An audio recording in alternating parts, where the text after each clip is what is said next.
Hello everybody, in this video I'll be talking about university. Now university students start when they're 18 years old and graduate when they're 22.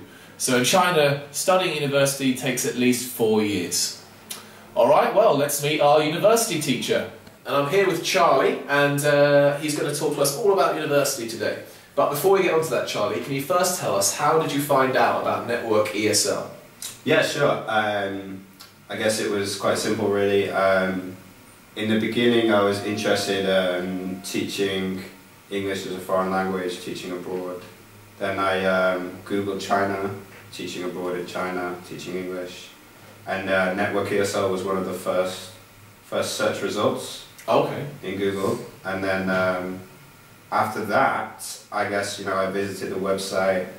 And once you get into communication with the people at Network ESL, I guess the steps are quite simple. So there was good, constant communication between the two parties.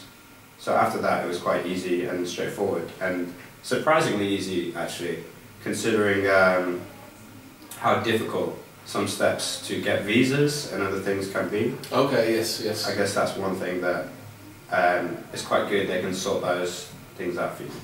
Alright Charlie, so can you tell us, what is it like teaching in university? Yeah, I guess compared to other things, compared to primary school, compared to kindergarten, it's more relaxed. So there is more of a open atmosphere with the students. It feels more like a teacher-pupil relationship. Mm-hmm. It's more like getting on the side of the students, because I feel like a big responsibility as a university teacher is to open up the students to talk. Mm-hmm. To talk to you, because that is one thing that maybe Chinese people in general struggle with, because they've had this education for a long time about English, but they've never really had an opportunity to speak to a foreigner before, to open up. So I think the relaxing side of it is trying to get your students to open up to you. Okay, so how do you generally try to get them to open up?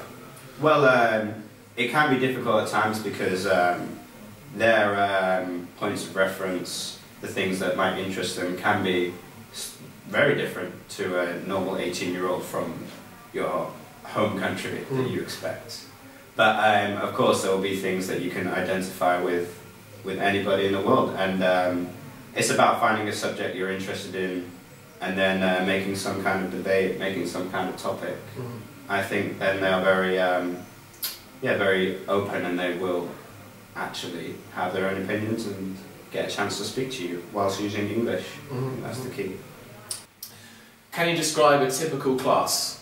Yeah, sure. Well, I guess my material is a book that I do have, a teaching book, and it is, I do use that as a basis for my classes, for my lessons, but I don't stick too rigidly to that lesson plan. There will be a specific lesson plan, but I just use that as, like I said, like a basis. And then maybe there will be a dialogue in the book. It's always useful to get the students to read that, and then correct any mistakes they might have whilst reading. He doesn't smoke cigarettes. Cigarettes, but enjoys an occasional puff on a cigar. His weight has increased by 10 kilograms in the past 2 or 3 years and is still on the rise. Then the specific topic that dialogue was about, I'll probably design some activities that relate to the students' own personal lives or views or something like that. Then design some activity where they can speak as well. They can make some role plays, or give their own personal views. Okay, so what kind of activities maybe do you do?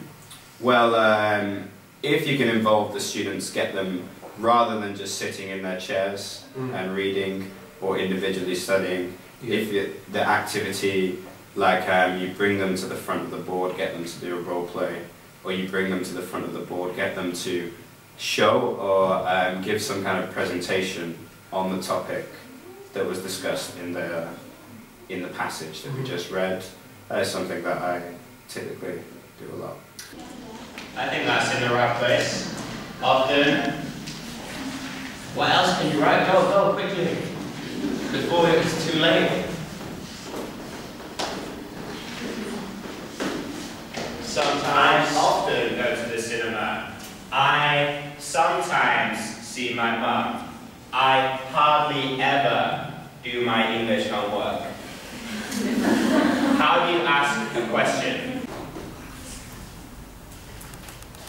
Okay, why is Bert unhealthy? What does he do? Bert. Why is Bert unhealthy?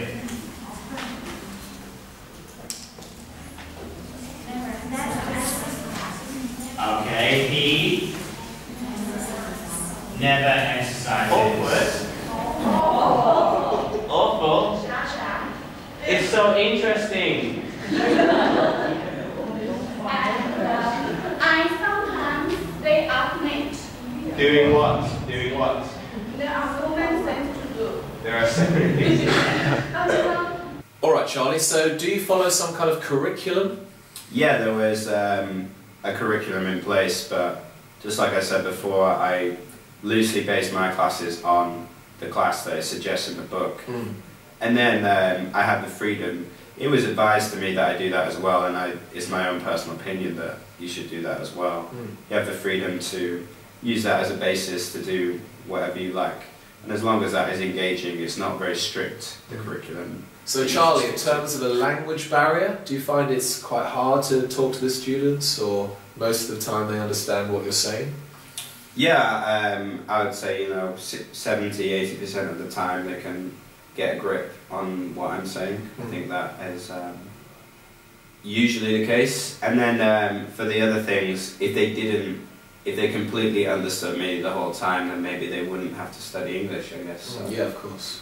Yeah. The other things, I did have a student come up to me recently and she said, oh, I've got a confession to make, I can maybe only understand you 70–80% of the time. But I think that's quite an appropriate amount. The other 20% you can focus on teaching them new words, expanding their vocabulary, getting them used to speaking and listening to English. So I think that's typical. How often do you smoke?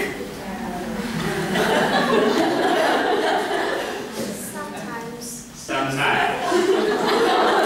Okay, in what situation do you smoke? When I'm sad, when I'm depressed. When I'm in bad mood. When I need to feel happy. No. If you smoke, how do you feel? You feel relaxed. I want to cry. When you want to cry. Sounds terrible. Alright Charlie, so advice for a foreign teacher wanting to teach in university, what would you say? Okay, I guess maybe the biggest thing is find a method that you can make them less shy and make them open up more, because I guess that's one of the big problems, that they've had this experience for the whole of their education. They've studied English for a long time, but they've never really had a chance to speak to a foreigner before in English. So this is maybe for some students the first opportunity to do that. So if you can break them out of their shell by designing activities that are not so strictly based around the book, or not so strictly based on grammar, or some other things that you might be considered slightly boring, but then design something that is more open and they get a chance to speak. Okay. Can you describe the students themselves? Yeah, sure. Well, the students, they are quite shy to begin with, and but one good side of that is that I never have any discipline problems, so they're all as good as gold, really well behaved. So you will never catch them being late. Attendance, I think, is pretty much 100% for every one of my students in my class. Oh wow. And that's got to be quite rare for Western universities. So, but on the downside, that they will be quite, shy, and you could find it difficult to open them up to begin with. So in general, I think I've had a great time teaching university. It's never stressful really.